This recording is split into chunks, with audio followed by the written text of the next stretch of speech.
This is a quick showcase to show that you can Stormbrand a rare enemy with cold iron points on to summon Herald of Purity. There we go, there's a rare. And we're summoning Herald of Purity, 2 of them. There you go. So, hello, my name is Ethan, and welcome back to another episode of Path of Exile Ultimatum League 3.14. In this episode, I'm going to be showing you guys my Herald of Purity budget build. And also, I have build upgrades, build priority, cluster jewel, when to get the cluster jewels, how to get it, what to do, what they are, how to get 100% pelt, all that stuff. I hope you guys enjoy, and let's get straight into it. Here we go. Boom. So here we have my budget build. We're at 7.2 million DPS with 4 of them, 1.8 per.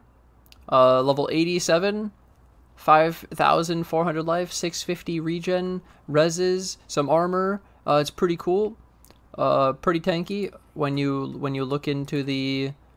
It's decent, right? Pretty tanky. And then the minions. Oh my god, what are those numbers? Okay, and yeah, they have 104,000 HP. Pretty nice, pretty nice. So one of the coolest things about the budget build, is the Discord Artesian. This is what I've mentioned that people can use when they want to be on a budget.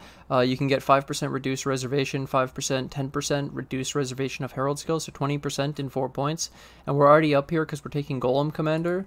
So now I'll go through the gems and the links and explain why I have extra gems, because I'm basically, this is a budget build that has the scaling up to more stuff. So I have some extra stuff in here that will confuse people if they don't watch the videos. So there's that. This is my Herald of Purity. 21 zeros really good. An extra level's nice, you know, if you can do that. But for now, 2020, Herald of Purity. I put multi-strike, melee phys, minion damage, brutality, and ruthless. I was going to put an empower, but I thought, you know what, maybe an empower isn't that easy to do, and I'd rather show this. Ruthless only has a 110 mana multiplier, so this is very, very cheap. When you look at the rest of them, 130, 130, 140, 160. This matters when it comes to the Herald of Purity's mana reserve. And so Ruthless is actually really cool because it keeps the mana cost low, and it's one of the best ones you can run because it synergizes really well with multi-strike. And you get stuns in your build, which is actually significant. This can help in Ultimatum to stop things that have a slow attack speed or a slow cast speed, and they're doing like some slow attack. They get stunned, they don't do it. Now I'm going to run through the rest of it because the tree is kind of the rest of it self-explanatory, except for we run Runebinder to be able to attach 2 brands to a boss and rares to make it faster. And well, technically this is actually useless. There's no reason to run the extra spiritual aid because we're on a cold iron point build, and so it doesn't actually do anything. So I'm gonna put it into leech and regen, and the extra regen. There we go. I've decided to change it last second because I just realized that there's no point in scaling the minion damage to me because I'm using cold iron points and the Stormbrand doesn't do any damage. Okay, so now the rest of the build. Helmet. We got Spectres. We're going to run 3 Spectres here because we have Death Attunement. So you can get 2 Carnage chieftains, 1 host chieftains from Ashen Fields Act 7. We're giving them life tap so they use mana, life instead of mana because they don't have mana regen, but they have good life regen. And then minion life, meat shield, so they're tanky as fuck. We don't have the Animate Guardian yet. This is an upgrade you can make. In the weapon, we have Desecrate, Flesh Offering, Convocation.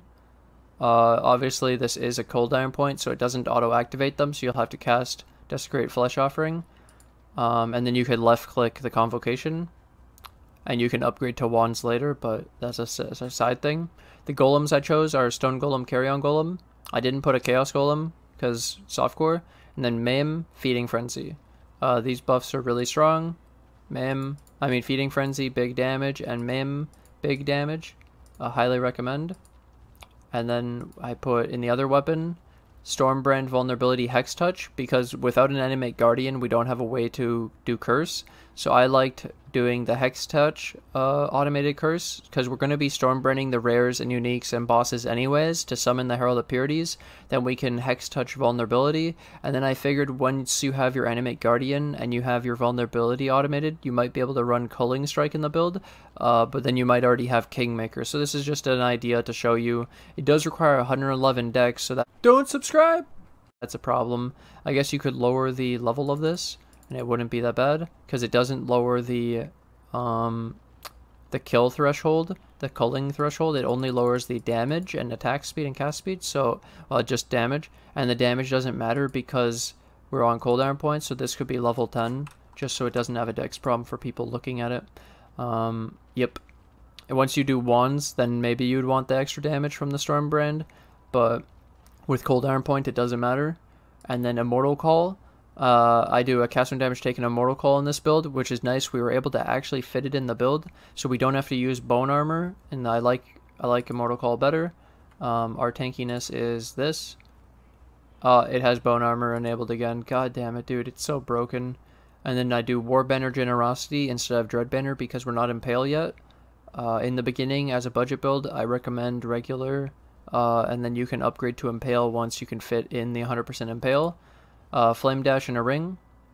And then this is if you get the 2 circles of guilt with 20% reduced, you can fit in Pride to show you the mana reserve. These are the items I went for. 2 cooldown points, and then literally just life and reses to cap the reses and endurance charges.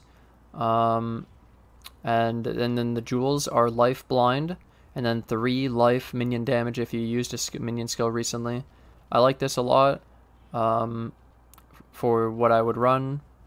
And then the 1 blind jewel, and it's because we already have the taunt on the meat shield. I guess you could run a taunt jewel so that you get taunt from all your minions instead of just the specters, but this is what I was gonna do.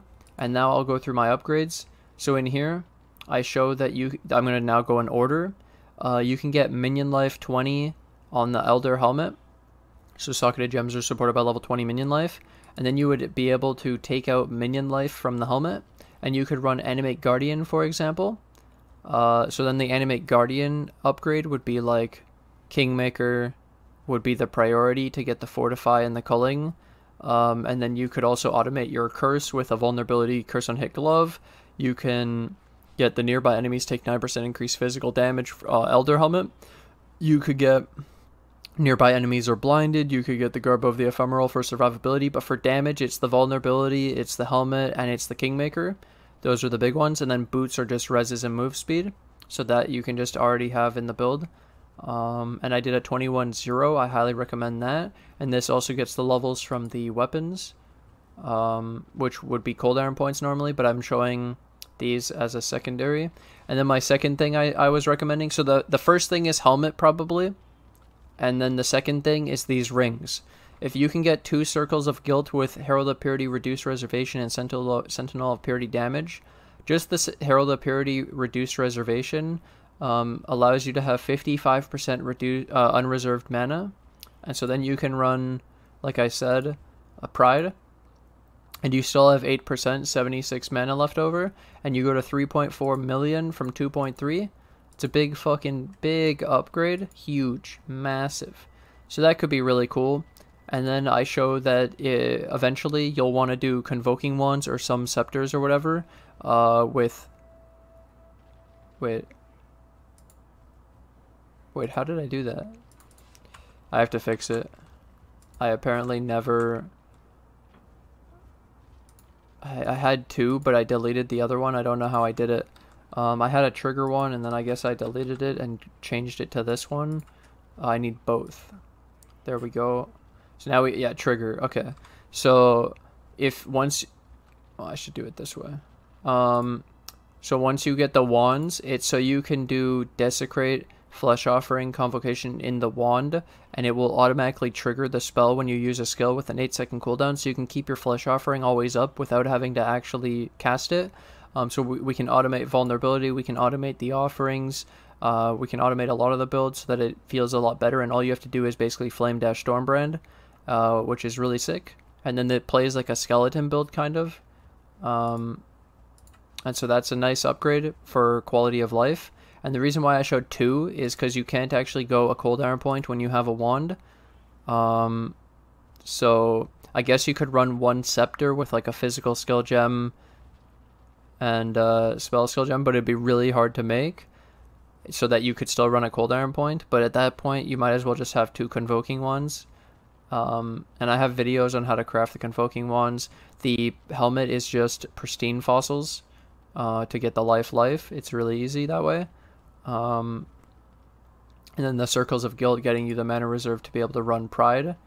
Also, this is only an 87 budget build, so let me show you what the 97 look like to go with these upgrades.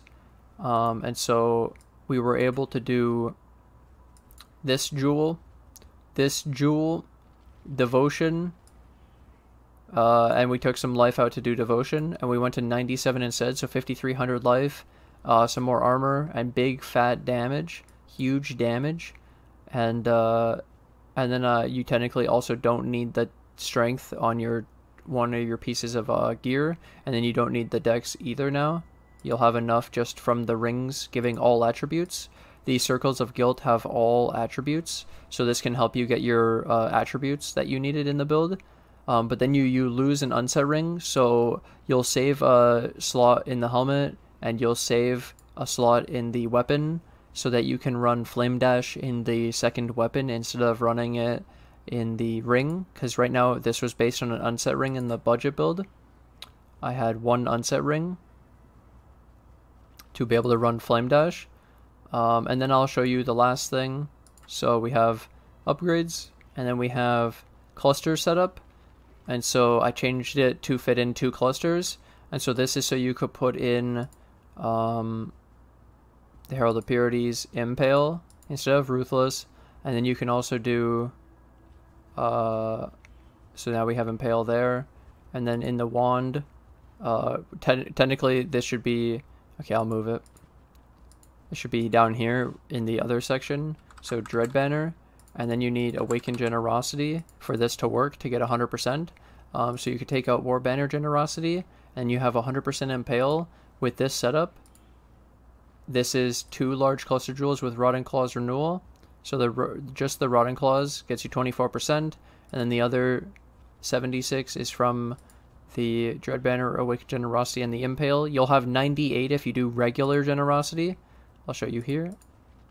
You only have 98, so that's why I did an Awakened Generosity, so that you don't have to change to an alt quality gem or anything, and you get 4.8, and that's with Impale in the build, which is really strong and really cool.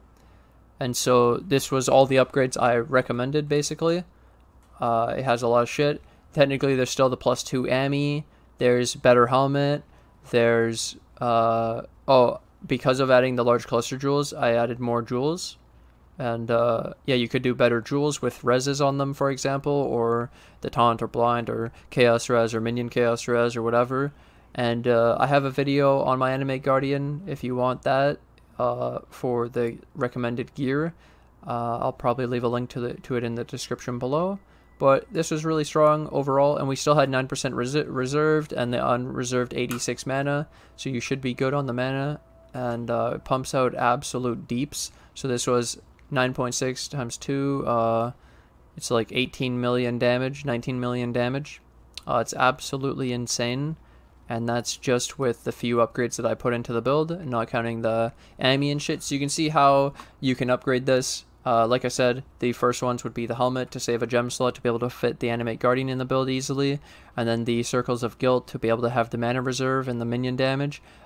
This is huge because then you can fit an entire Pride aura in the build, and technically we're still missing Skitterbots, and so if you could get more mana reserve, that would be better. But all of this was based on just anointing Ravenous Horde. You could anoint Charisma like I showed before with the 2 gold, 1 opalescent. This is 8% reservation and 6% aura effect, which is really strong.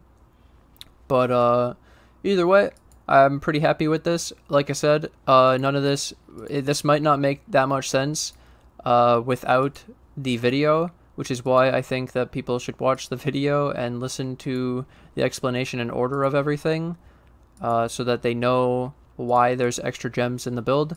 Otherwise it's going to confuse them, and then if they don't even know about the upgrades and they don't know about the extra cluster jewel setup, then it's not going to make as much sense.